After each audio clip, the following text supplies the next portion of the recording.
that most ancient cultures around the world share one thing in common, and they actually have polytheistic pantheons of gods, goddesses, and different kinds of... Wait, Harish, you gotta stop because someone actually left the freaking mic muted. It was muted. Ever since the very beginning. So we either start all over again or we take it from here. That was terrible.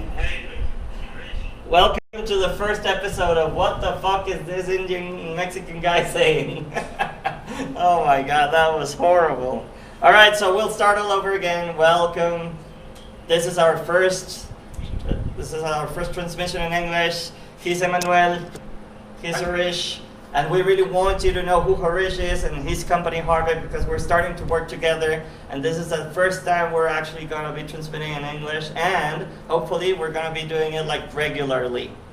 Harish, I'm so sad that all the past intro that we just gave is long gone, my dear friend. But yeah, well, what can I say? Again, can you give us like a small intro about yourself? I'm pretty sure now you got it all exercised. Yeah, no problem. My name is Harish Rad, a company called Harvik LLC. I don't know what I could say. You can probably tell by my gray hair. I've been around for quite a long time. I've been in the game industry for several years. I've worked at various different publishers. I've worked from anywhere from 20th Century Fox to Electronic Arts, and kind of there and back again. I've been in the startup world. I've been in the corporate world, and I'm back kind of in the startup world again. I really enjoy games and really excited about Guadalajara and especially the Mexican gaming engine. Was fortunate enough to meet with Jorge at GDC. I think we'll talk about that in a little bit. And really excited about the future of Mexican gaming. And so I'm really happy to be here and talking about the future of collaboration and creativity and making interesting, unique content for the rest of the world. Thank you, Harish, and thank you for having these problems with the audio, man. And we're back. All right, so that's what we're gonna do. We actually met each other at GDC at night in a congregate party, and it was great. It was just like it's weird, right? Because eventually you just gotta. I mean, you meet so many people. There's like this signal to noise ratio, which is like way too big. I mean, there's a lot of stuff happening on, and you meet people from Colombia, and you meet people, and I ended up with this guy. It's just like you're bad luck. Yeah, I mean, it's just I know it sounds like serendipity or whatever, but I felt this affinity. I just loved his vision about gaming, and then we started just talking. How can we just actually work together? But I gotta confess that one of the things that amazes me about this whole thing is with whom you actually make a match, because he met Jorge Morales. I met him thanks to Jorge Morales. We were both at that party at GDC, but we had this, it might sound weird, but this kind of click, and I was like, I really want to do something with this guy. He's just like amazing, and I think he felt the same thing, and we started just like checking out how we could work together, right? And now we're just like checking all the details on how we can make more things happen together. And one of the things that we're going to be working in, and we want to document this maybe as a dev stream later on, like what's the game that we're going to do together. And I'm pretty sure it's going to be some sort of combination in between Indian mythology and Latin American mythology. So this is the jam, the birth of the game that we're going to do together.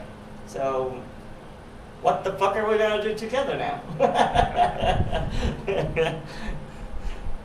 So I'll just jump in and say that I've been really a big fan of mythology since I was a kid. With art and with all the movements that I'm actually passionate about more than anything else in the world. And I'm also a practitioner. I'm a life practitioner. I'm a care communication instructor. And so the last couple of years, I'm further involved in the kind of practicality that goes through, the mindfulness, and how it can be a benefit. And then, I've been sitting on kind of concepts that I've been wanting to make. And the interesting thing is that sometimes you move to weeks because it's not how much you have a great idea, you have the world, but sometimes you have the audience that actually you're. And I think sort of one of my passions is that ancient societies, ancient cultures have always had polytheistic mythology. Both the gods, the avatars, that kind of a thing. And there's a lot of similarities. Even though cultures might be, there's a lot of similarities. We have ancient mythologies that revolve around sun worship or the cycles of the seasons and things like that. And I think that there's a great exploration to have between Indian mythology and concept and ancient Central American mythology, Latin American mythology. We can probably get into it, but I'm such a huge fan of such, gods, and I've read so much and extensively about, Quetzalcoatl and Tlaloc and Tezcatlipoca and all these wonderful, amazing gods and deities of the ancient Mayan and Aztecs. And, there's not that much difference there, a lot in many ways, to ancient Indian mythology. Indian mythology is the only one that kind of survives at that time. The only pantheistic pantheon religion that still keeps all the gods that survived from ancient times. Mm-hmm. But that's kind of preserved as culture over many generations. But it doesn't mean that the actual foundation of exploring this, especially in games and gamification, is not warranted. And especially now, kind of looking back to ancient culture is actually a good idea, especially for gaming. And we see it all the time in games. And so that's kind of one of the hopes of and the aspirations of our collaboration kind of moving forward.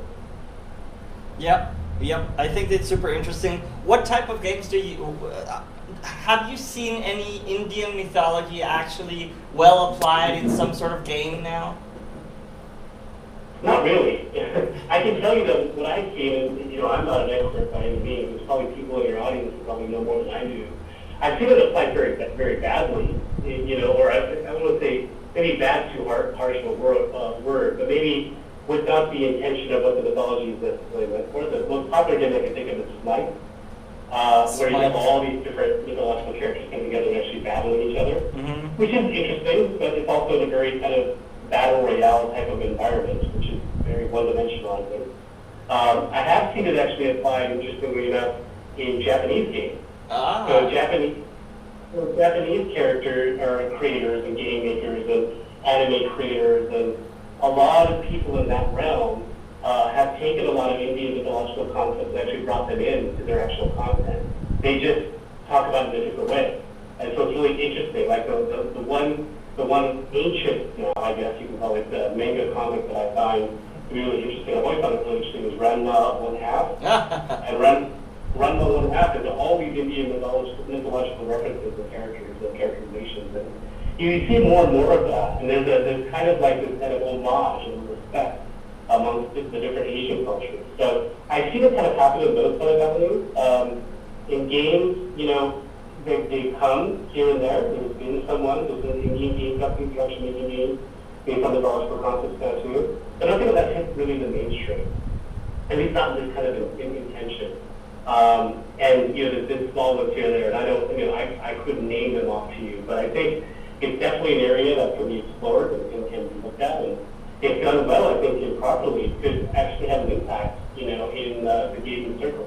Yeah, I do believe that there's like a nook and cranny that we can take advantage of with that. And but I really don't know about the Indian game development industry. Do you know? Obviously, you might know much more of it. Can you just tell us what's the state of the Indian game development industry? Because I have seen some pretty huge deals happening over there too. Yeah, it's interesting. I think that it's starting to evolve, and I think the development in India and also a lot of outsourcing companies. There's been a lot of contracts out there.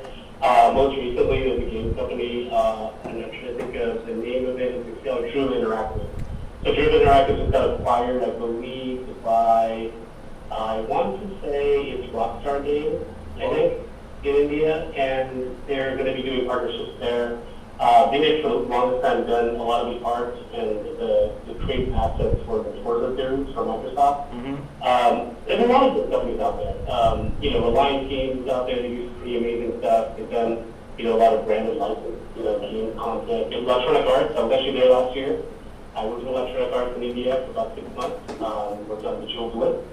and Plants vs. Zombies, and that's still being done. A lot of people may not know that some of your favorite builder titles are being done now completely in India. So, the game development industry is now starting to kind of evolve and transition just the very beginning into creating new content, new development. Companies like Moonfrog Lab, some other ones that I can't think off the top of my head. There's quite a bit actually coming out of India. And some of them are actually focusing on mythology in some ways, and other ones are actually focusing more on trying to do mainstream kind of games and content as well, trying to capture that worldwide audience. Yeah.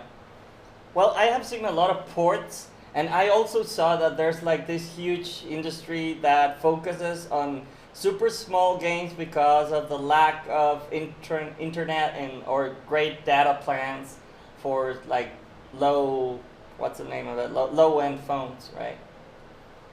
Mm-hmm. So I think that's also like one nook and cranny that hasn't been exploited in Latin America at least. Because obviously North America, I mean, you live in Silicon Beach, man. I mean, come on, it's a different world there. So I keep on wondering if, I know that we have to make this content and it's going to be super interesting just to put it out there in the world. But we also have to think that who's going to be able to see it, right? And how are we going to get it into their hands? And that's one thing that amazes me, because if content is king, distribution is King Kong. So what do you think about distribution channels and what's happening with the whole publishing scenario over there in the States? Well, look, I think at the end of the day, I think there's better opportunity than ever before. And I feel like what's going on right now is becoming more niche oriented. And I've always believed in the niche orientation is the pathway to success. So like, for example, the last couple of years I've gone to BBC and events that I've attended and places I've gone to, there's a big uproar and kind of like how would you say, more kind of galvanization around diversity in games yes. and serious games and kind of creating solutions. So an article the other day about how Nintendo, and a few friends up there, Nintendo is now like opening its doors to independent developers to get them onto their actual platform. Exactly. And this is huge. This is really huge for Nintendo to do that because, for the longest time, it's really hard to make a game on the PlayStation 4 or a game on the Xbox One. And it's not hard from the standpoint of like you can't get in, like it's difficult. There's like some sort of like glass ceiling or something like that. It's nothing to do with that. It's inexpensive. It's an expensive game to be made on these platforms. And so now with like this kind of new emergence of like sectionalized audiences that are looking for different types of games, Nintendo has opened that door to supporting developers to come on the platform and providing a lot of support. And the same is true for the other platforms as well.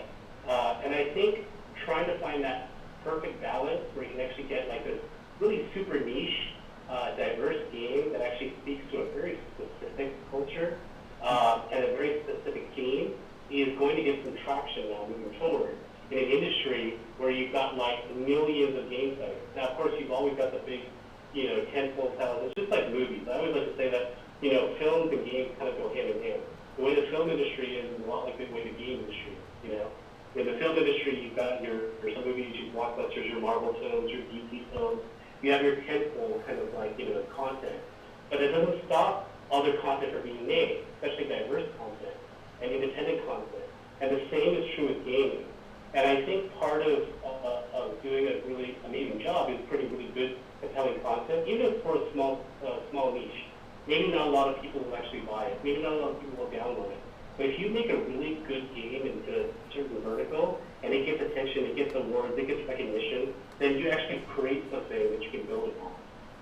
Yeah, we totally agree with you. And there's been this myth, maybe, or maybe it's just because we haven't like done it well, but that if you actually devote to a niche game, you're not gonna make it right. That because you need this huge amount of people or this huge amount of players, this huge market in order to make it work. And the truth is that we're seeing like super small games with squares and triangles do it like fairly well, right? I mean, they don't need like this million downloads in order to get into business, you know, or the break even and even make it like super profitable. And that's one of the paradigms over here. And everyone's like super, how can I say it, like disappointed or see it like super far away, or everyone's just has this weird dream of jumping into AAA games from scratch, you know, from the start, and it's just stupid, man. I mean, whenever you start developing, you gotta understand that you gotta crawl before you walk, you know,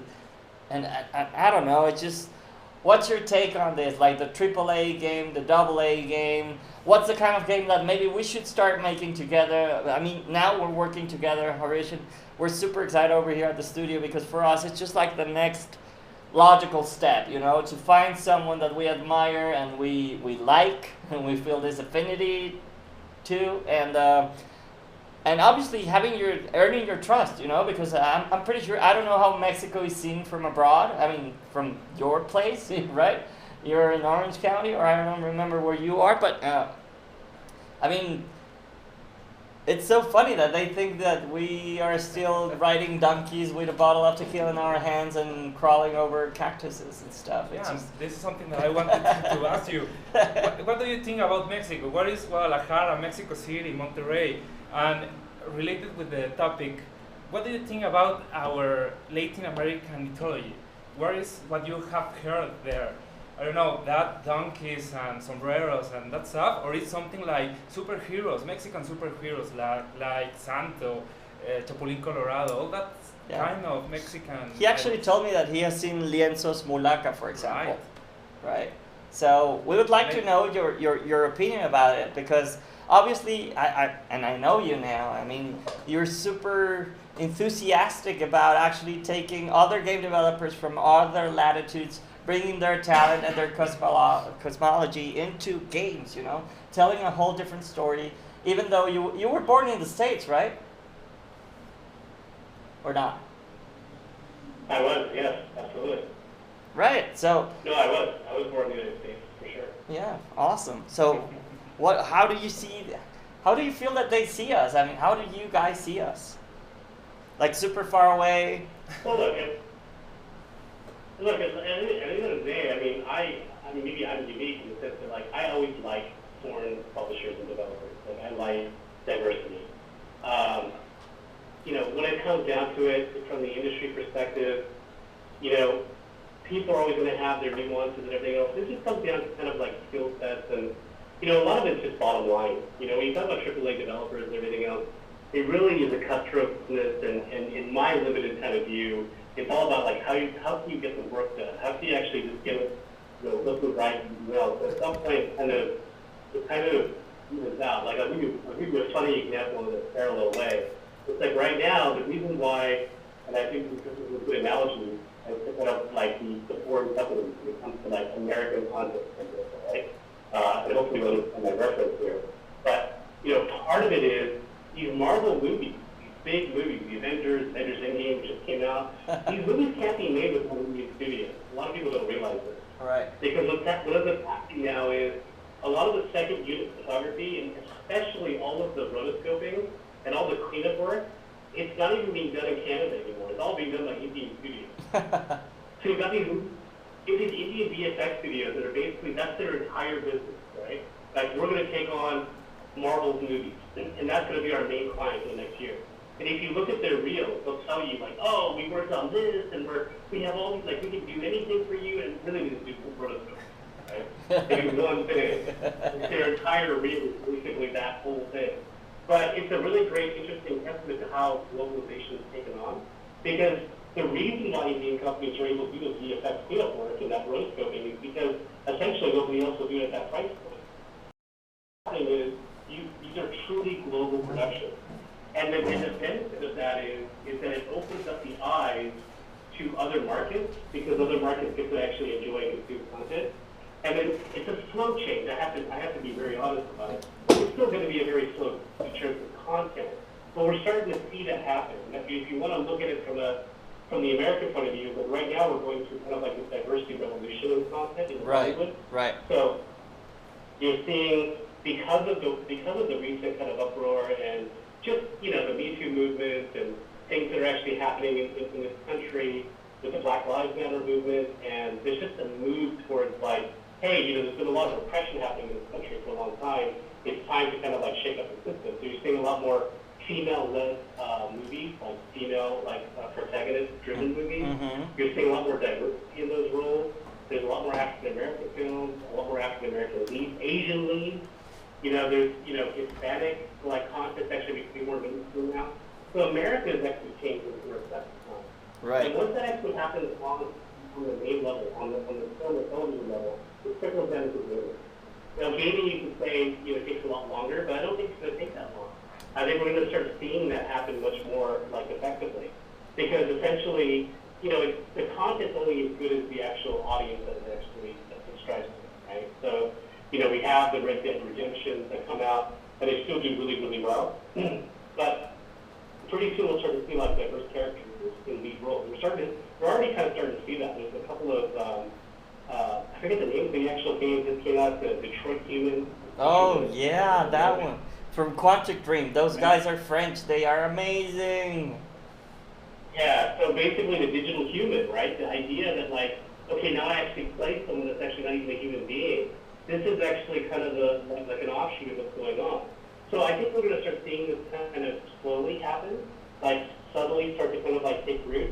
And we're starting to see more diverse, content. I was just at the Video Game Awards last December, and one of the big titles was an independent studio that was actually on the Switch. And they made a game that was actually not this big rah-rah game. It actually had to do with like how the main character in that game copes with mental stress and depression. Wow. That was really interesting. Themes that are being tackled now in gaming that were never tackled before. So I think we're starting to see kind of like this slow revolution, you could say. So it's a perfect time to start talking about like diversity in content and actually change across the board. Yep. And as a medium, I think it's evolving too. It's amazing. I mean, we're seeing like Florence, and that a lot of people actually says that it's not a game, and I do believe that it's a game with, small game mechanics here and there, but it made me cry, man. I had never cried with a freaking game. I was amazed. It made me cry, and it's a 45-minute game. I would pay happily for those 45 minutes again, for sure. I know that there's like all types of games and genres for different types of players, but man, we have so much to explore, right? Virtual reality, fuck off! It's amazing what we're able to live right now with that. So, and also it's like way too early.